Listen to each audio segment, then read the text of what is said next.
تو یہ دو تین بڑے اہم ایلیمنٹس تھے جس پر جسٹس سردار اعجاز اسحاق خان نے، فیصل جاوید خان کی ایک پٹیشن تھی، ایک عمران خان کی پٹیشن تھی، دونوں میں یہ آرڈرز کیے تھے۔ اب دونوں کو چیف کمشنر اسلام آباد اور پنجاب سے سپرنٹینڈنٹ اڈیالہ جیل، مطلب جو پنجاب جیل خانہ جات ہے، ان کی جانب سے اس کو چیلنج کیا گیا ہے۔ آج چیف جسٹس عامر فاروق اور جسٹس طارق محمود جہانگیری اس پر اہم کیس کی سماعت کریں گے، اور اس میں پنجاب حکومت اور مرکزی حکومت نے یہ کہا ہے کہ اس آرڈر کو کالعدم قرار دیا جائے جو ملاقاتوں کے حوالے سے ہے، کیونکہ اس سے قبل اسلام آباد ہائی کورٹ کا جو انٹرا کورٹ اپیل میں ڈویژن بینچ ہے وہ قرار دے چکا ہے کہ ان کی ملاقات منگل کو اور جمعرات کو ہوا کرے گی، لیکن اب ہم نے دیکھا کہ کل جو ہے وہ منگل تھا، منگل کو ملاقات نہیں کروائی گئی، اور تمام جو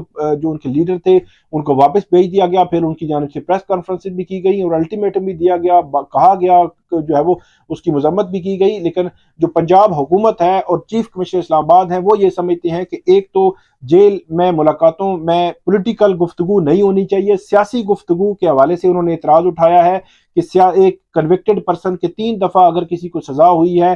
کسی میں، اور وہ کنوکٹڈ ہے اور جیل میں قید ہیں اور وہ سزا کاٹ رہے ہیں، تو وہ کیسے ایک پولیٹیکل جو ہے وہ مشاورت کر سکتے ہیں، سیاست کے حوالے سے بات کر سکتے ہیں۔ اور جو اڈیالہ جیل کے حکام ہیں انہوں نے اپنی اپیل میں یہ لکھا ہے کہ جیل کے رولز اس کی اجازت نہیں دیتے۔ دوسرا انہوں نے یہ کہا کہ آئی ایم ایف کا انہوں نے خط لکھا ہے اور آئی ایم ایف خط کے حوالے سے باقاعدہ ڈائریکشن بھی دی ہے، تو اس ڈائریکشن پہ بھی ان کا اعتراض تھا کہ وہ اعتراض وہ یہ نہیں کر سکتے تھے، لیکن عمران خان صاحب نے کیا ہے۔ تو ان دونوں اور ایک دو اور جو ہے وہ اہم نوعیت کے اعتراضات کو لے کر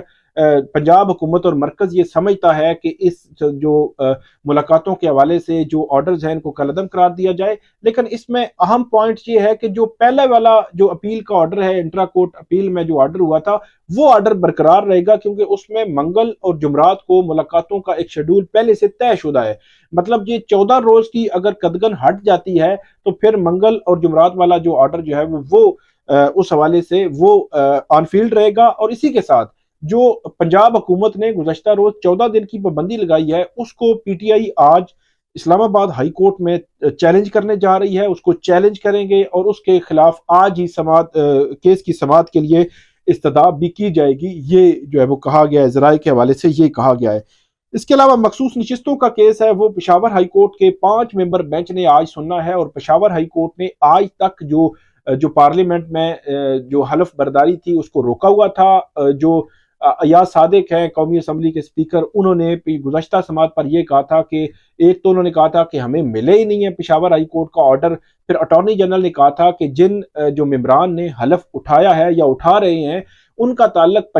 جو خیبر پختونخوا سے نہیں ہے بلکہ پنجاب سے ہے، اور جو خیبر پختونخوا مطلب پشاور ہائی کورٹ کا جو آرڈر ہے اس کی جورسڈکشن مطلب اس کا جو دائرہ اختیار ہے جو چلے گا وہ صرف خیبر پختونخوا کی حد تک ہوگا، باہر کا نہیں ہوگا۔ آج یہ دیکھنا ہے کہ جو پشاور ہائی کورٹ کا 5 ممبر بینچ ہے ان کا جو آرڈر وائلیٹ ہوا، اگر کیا وائلیٹ واقع ہی ہوا ہے یا نہیں ہوا، یہ اس نے دیکھنا ہے۔ پھر اس میں اٹارنی جنرل کو آج پشاور ہائی کورٹ نے بلایا ہوا ہے کہ آپ اس میں اسسٹ کریں ہمیں کہ کیا ہماری یہ جورسڈکشن بنتی بھی ہے یا نہیں بنتی، اور کیا پی ٹی آئی سے جو مخصوص نشستیں واپس لی گئی ہیں وہ قانونی طور پر درست لی گئی ہیں، اور جو لے کر دوسری پولیٹیکل پارٹیز کو دے دی گئی ہیں کیا وہ درست طور پر دی گئی ہیں۔ ان تمام میں آج Peshawar high court P T I کے کیس کی جو ہے وہ سماعت کرے گا، اور اس کے بعد یہ ڈٹرمن ہوگا کہ یہ کیس جو ہے وہ کس رخ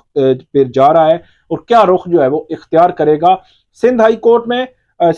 میں 27 تاریخ ہے 27 مارچ کی، اور جو لاہور ہائی کورٹ میں اس میں بھی 1 یا 2 دنوں میں سماعت ہونی ہے مخصوص نشستوں کے کیس کے حوالے سے۔ آخری جو بات ہے مختصراً کہ اسد طور کے کیس میں 4 صفحات کا آرڈر جاری کیا ہے چیف جسٹس قاضی فائز عیسیٰ کے بینچ نے، اور اس میں انہوں نے کہا ہے کہ صحافیوں پر حملوں سے متعلق ایف آئی اے اور پولیس کی رپورٹس تسلی بخش نہیں ہے، ایف آئی اے اور پولیس دوبارہ تفصیلی رپورٹ جمع کروائیں۔ سپریم کورٹ یا رجسٹرار نے کسی صحافی کے خلاف کارروائی کا نہیں کہا، ایف آئی اے کے صحافیوں کو جاری کیے نوٹسز میں عدلیہ کا نام غلط استعمال کیا گیا، ایف آئی اے کے نوٹسز سے غلط پیغام گیا کہ سپریم کورٹ صحافیوں کے خلاف کارروائی کروا رہی ہے۔ پریس ایسوسی ایشن آف سپریم کورٹ کی درخواست پر عدالت نے فریقین کو نوٹسز جاری کر دیے ہیں۔ پریس ایسوسی ایشن آف سپریم کورٹ کے وکیل نے جے آئی ٹی پر اعتراض اٹھایا، وکیل صلاح الدین کے مطابق جے آئی ٹی میں خفیہ ایجنسیوں کے افراد شامل نہیں ہو سکتے۔ بیرسٹر صلاح الدین نے ایک صحافی پر ایف آئی آر کا ذکر کیا جس میں غلط دفعات لگائی گئی، اٹارنی جنرل نے ایف آئی آر میں غلط جو اس میں دفعات لگی ہوئی ہیں اس کا اعتراف بھی کیا ہے۔ صحافیوں کے مقدمات سے متعلق تفصیلی جواب آئندہ سماعت سے قبل جمع کرایا جائے۔ کیس کی سماعت 25 مارچ کو اب جو ہے وہ ہوگی سپریم کورٹ آف پاکستان میں۔ تو یہ آج کی جو ہے وہ ڈیولپمنٹس ہیں، کیسز ہیں، ممکنہ صورتحال ہے کہ پشاور سے لے کر اسلام آباد سے لے کر لاہور، اڈیالہ جیل سے لے کر سپریم کورٹ تک جو ہے وہ کیا کب جو ہے وہ کیا ہو سکتا ہے۔ تو یہ تھی آج کی اپڈیٹ، امید ہے آپ کو پسند آئے گی، اس پہ ہمیں فیڈ بیک ضرور دیجیے گا۔ اللہ حافظ۔